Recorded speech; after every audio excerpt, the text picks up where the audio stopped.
Hello friends, நான் இந்த பைபிள்லேருந்து ஒரு செய்தி சொல்ல போகிறேன். அதாவது நமக்காக காட் வந்து ஒரு சூப்பரான உலகத்தை ரெடி பண்ணி வச்சுருக்கிறாரு.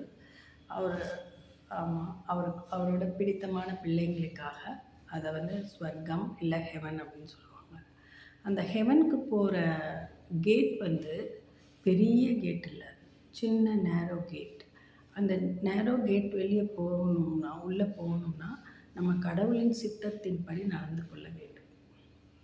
அப்படி நடக்கலைன்னா நம்ம அப்படி ஹெவனோட வாசலில் நின்றுக்கிட்டு லார்ட் நாங்கள் உங்கள் பேரில் நாங்கள் ப்ராஃபஸி பண்ணோம், உங்கள் பேரில் நாங்கள் பேயெல்லாம் விரட்டினோம், நாங்கள் உங்கள் பேரில் பெரிய பெரிய காரியங்கள் செய்தோம் அப்படிலாம் சொன்னீங்கன்னா, நான் வந்து ஜீசஸ் சொல்கிறார் அப்படி, நான் வந்து நீங்கள் யார், உங்களை எனக்கு யாருன்னே தெரியலையே அப்படின்னு சொல்லிடுவாராம்.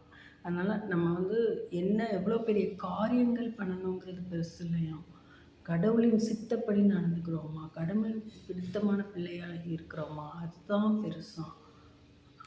ஸோ நம்ம கடவுளின் சித்தம் என்ன அப்படின்னு அதை புரிஞ்சு நடந்துக்கணும். தேங்க்யூ.